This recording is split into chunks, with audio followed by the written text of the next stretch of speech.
Hey there, beloved Ascension pioneers, and welcome to my conscious walking video and meditation. So I want to talk about the benefits of conscious walk, not just when we meditate and we sit or we lie down and when we engage in deep breathing.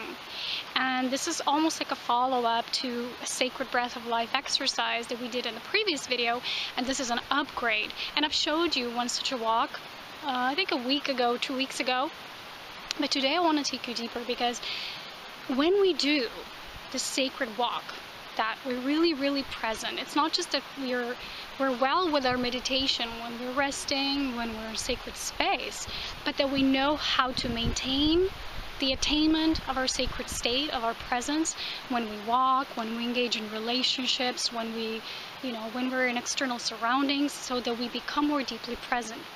I talk about how to align with spirit and to really notice how spirit speaks to you personally, individually, through your own unique soul language in my mastery course on aligning with spirit. But in this video, I want to take you on one example of such a walk, because sometimes I see people are not really present. They know how to be present only when they're in their sacred space. But let's say when we're engaging with others, when we're talking, when we're communicating, a lot of times people are just talking, but they're not really listening to what another person is saying, to what they're really letting them know through their communication, which is not always verbal. It's also non-verbal communication.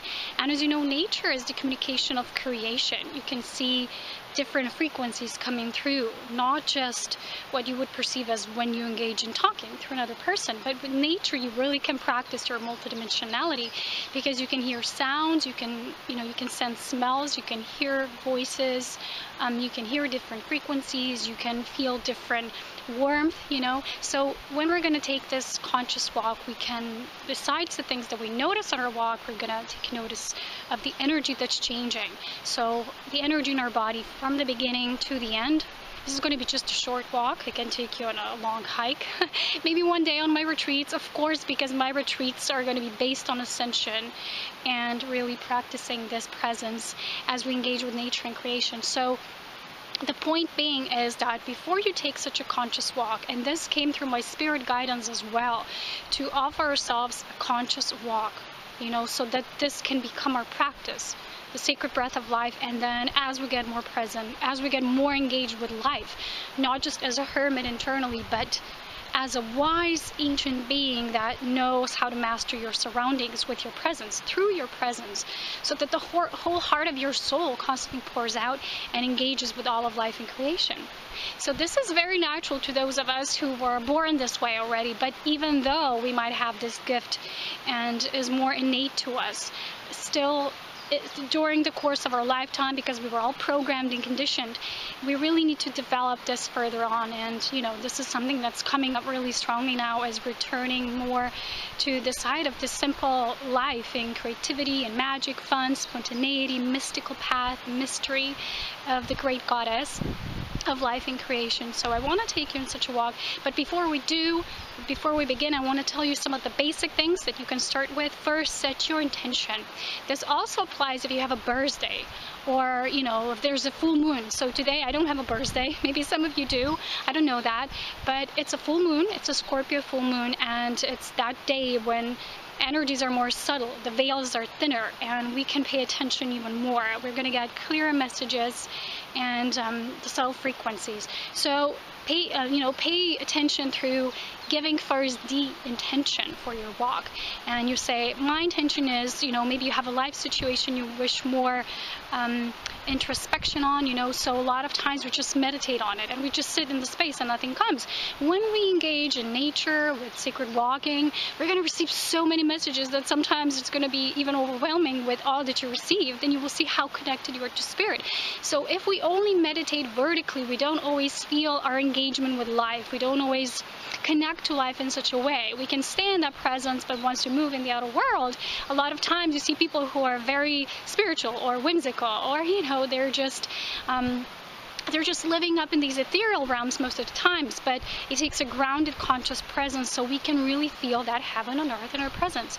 So first thing is set the intention. Second thing, to really make the intent to be open, to be allowing, so that you're going to notice all the messages, that you're just going to stay in that open frequency.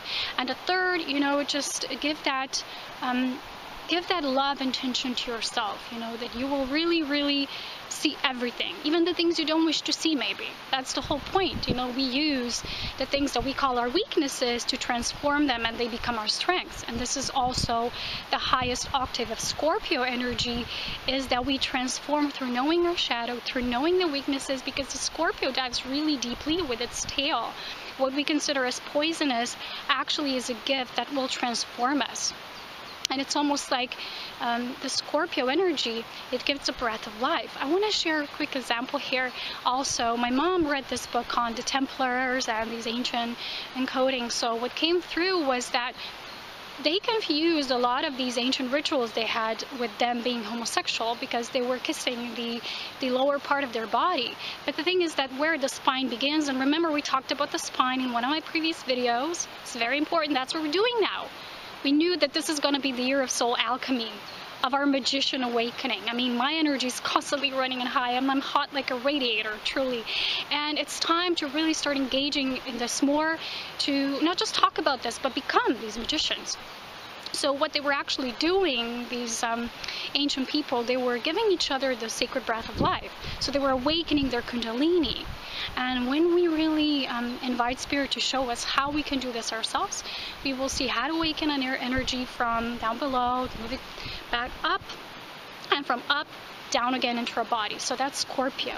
It dives deep to gather all the resources, the aspects that are not yet whole, because they always are in truth. But it's almost like the diving deep into the abyss to gather all the pieces. Sometimes missing links, sometimes things that we consider as non-whole and that they need healing, but in truth we will see that it's not always the case. And we come back up to the surface in unity consciousness, whole, complete in our integrity, in our integration of the soul. So let's take that walk, and let's speak more about it during our walk. Okay. So, are you ready for our walk? I hope you are.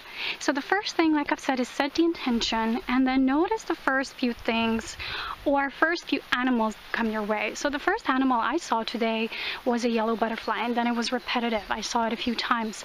Then notice the repetitive things that you might be seeing, and feel your energy how it is in the beginning. For me, it was very pressured, because on Magical Mondays I have a lot of work. So this is a Monday, it's a full moon day, and the energy was a bit like, And then as I stepped out of my car and started walking here, the energy immediately shifted. And there was this subtle spring rain, which was very, almost like a light shower, a shower of love. And the rain was very subtle, almost like droplets, sparkles of magic, so it felt very refreshing. And yellow butterflies are also about renewal, new energy, new birth, new life. So, okay, these are just my sharings. And as we go about, take this path. Notice almost like where your soul is guiding you and where your eyesight is turning your attention towards. For me, it's going to be a bit more challenging, because I also have to be the spokesperson, and I have to record this.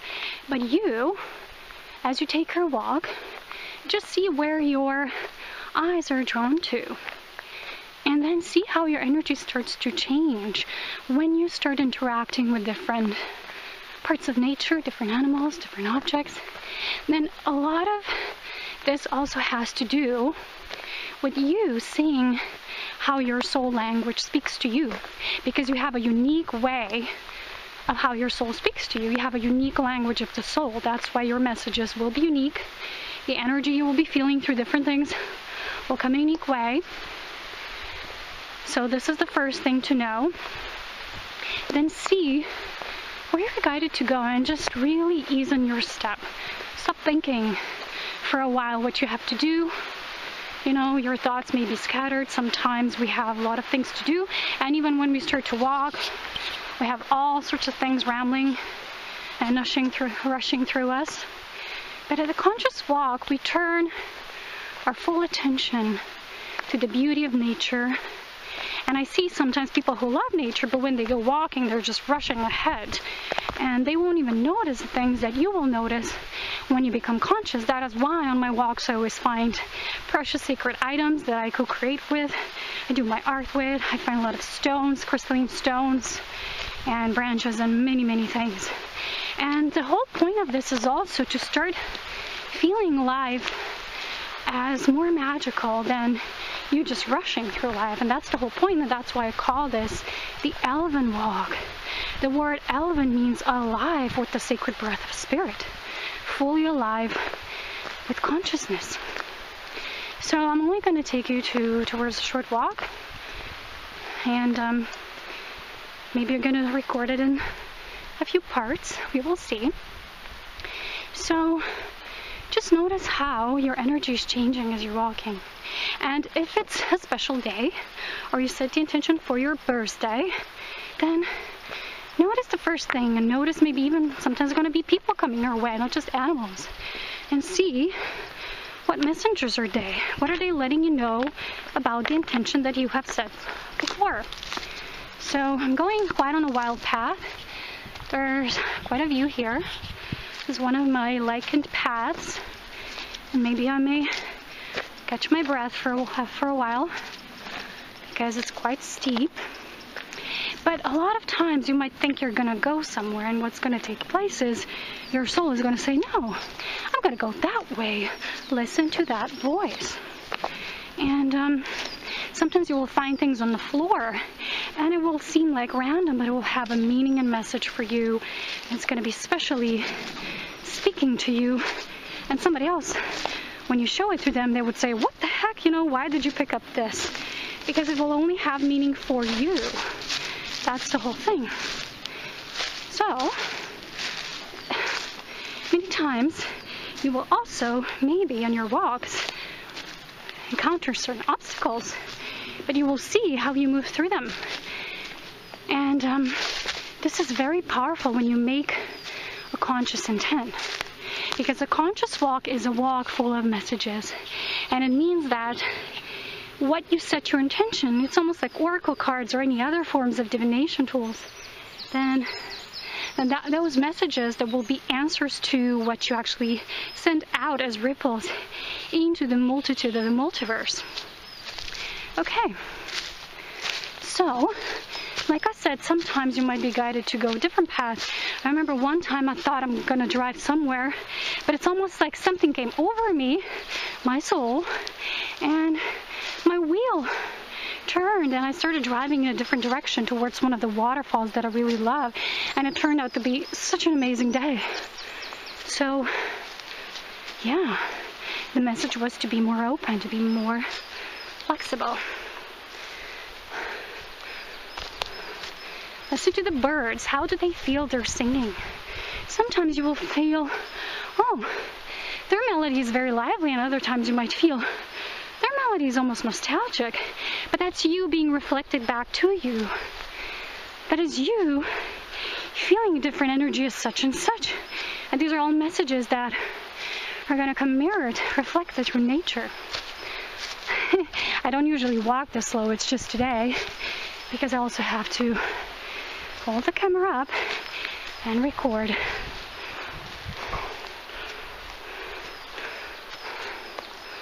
So, up we go.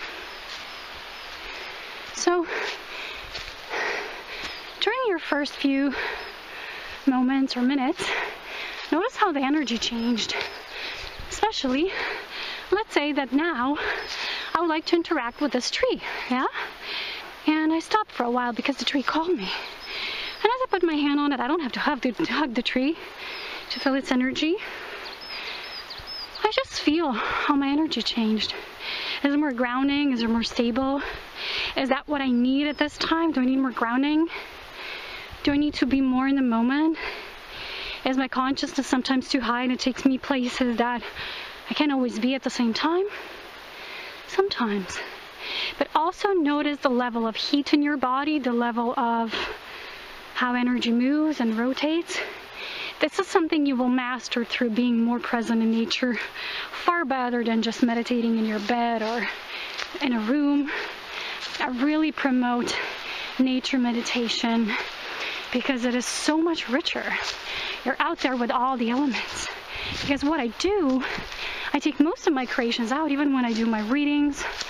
I take the items I need outside, because then the energy is more in tune with all the elements, and it's more alive, and I can hear my voice much more easily in a natural environment. We're all pure beings of creation. Don't forget that. We can all become, it's not just me, everybody can become an elven spirit, meaning full of life, full of sacred breath of life. So,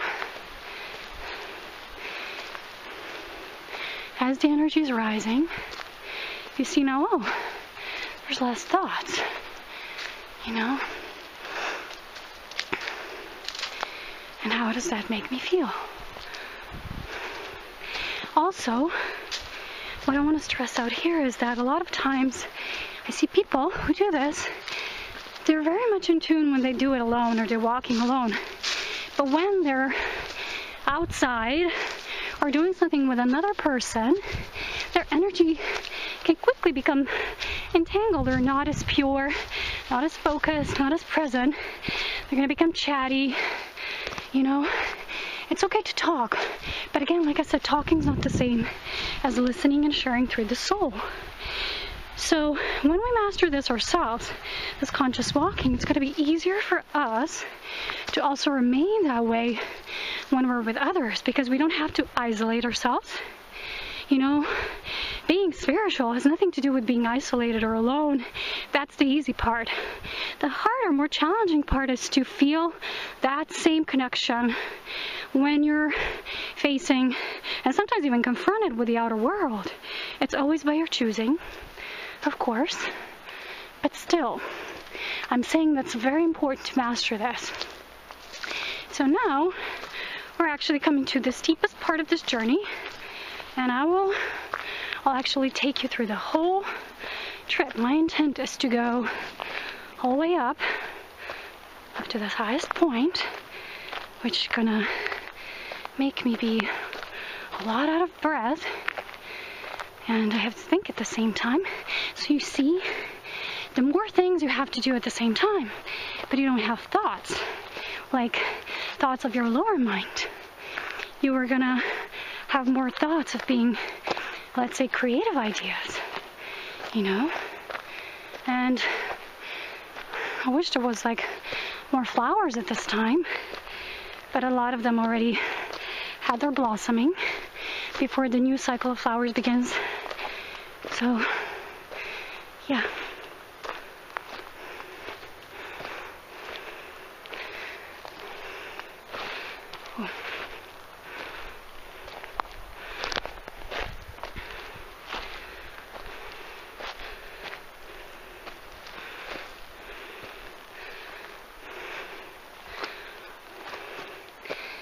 Oh. Okay, what does this part make you feel like?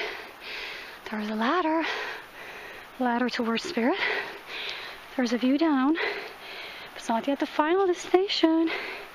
You know, lovely view in the back. Lovely day, hot day. It doesn't look like that, but boy, it's hot. So, now, sometimes your path will lead you to more steep terrains.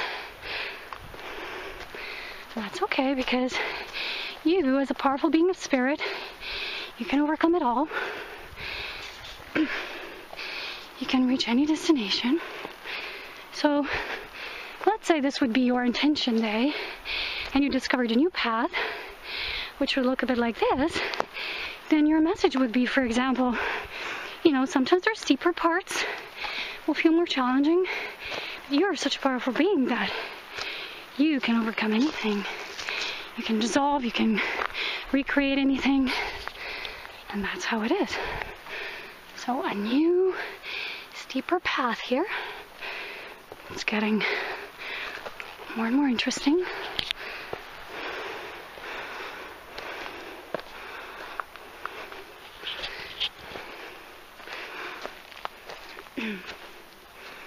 Ooh, now let's say that your presence would guide you to an item like this. And you'd say, wow, why did this call me out?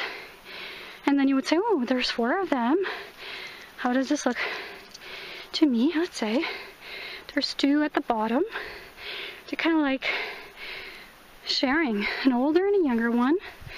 And it's almost like, looks like this one is a conglomerate of both. You know, and there's another level. So it looks like through the merging of the 2, you will start to rise higher and higher. And maybe that's your message.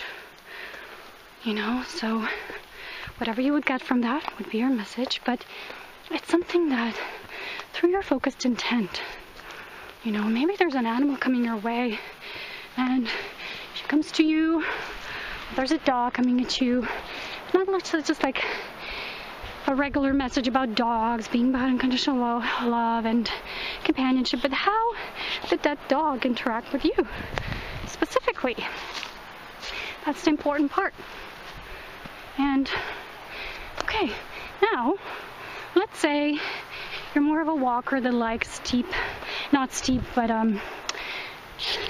more like flat terrain, easy terrain. But all of a sudden you go like this, or maybe you notice thorns. And thorns, although as beautiful as this is, has thorns. So it's a message about discernment and objectivity. And we have a lot of thorns here, but this one looks like a younger plant. So it looks like something new that would need our discernment at this time. For example, sometimes then, to continue, you would all of a sudden be guided to a new terrain and you would feel you expanded. But also, what's important is to notice how your body feels. You know, maybe you sprain your ankle or something like that. And that's a message too, and what's it telling you? And now we're reaching our final, but not yet final, because there is no true final in the end, destination, where you will receive the ultimate question. What is the nature of source? No, really not, but ooh, there's a statue there.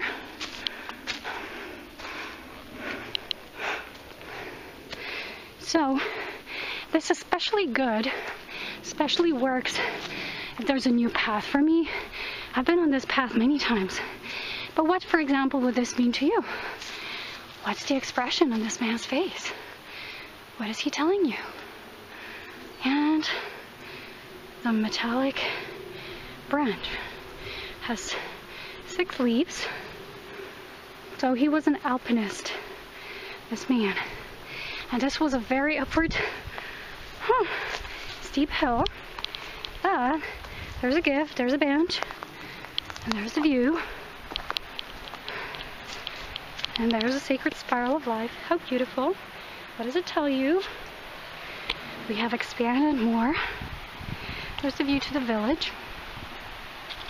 And every time, you know, you take a moment to rest, like I'm doing now on this bench, take a moment to just reflect. Because when I go on my escapades, and I do a lot of new adventurous trails if I find out about them, or if just by random mistake, quote unquote, I find them, then always at the end of the day, maybe I bring home different items, or just by tuning my attention to what I was noticing that day, you're kind of like putting things together, like you're putting together a beautiful piece of magic that's becoming real in front of your eyes. So there's such beauty in you being attuned to life, to the guidance of nature, not just the vertical but horizontal part of creation. And I will leave you with that. So there's no ultimate question, because ultimately there's no ultimate. Well, it can be pure love, spirit. So, what did you find on one of your walks? I have to be honest and say that my walk was very amazing, because I did find something towards the end of it. I was meditating in front of this lodge. I usually don't sit there, but I did today. And just before leaving, I was guided to look at the floor, and there was an empty firecracker there. Somebody must have used it, and it was orange, so it was kind of shining through, and it said Orion on it. I'm like, wow. So the message was about Orion connection, and I do have an Orion connection and with someone, so it was a beautiful message and confirmation. And please, if you have any experiences like this and you get beautiful messages, please send it to me. I would love to hear your experiences. You know where to find me. My contact is shared on all of my web pages. I want to share this beautiful nature circle with you towards the end. There's my beach in the background. And yeah, that's it for today. I'm really interested to know what kind of experiences you had. Let's spin together. Woo! Life is amazing, isn't it? Unpredictably juicy. I'll talk to you soon. So much love.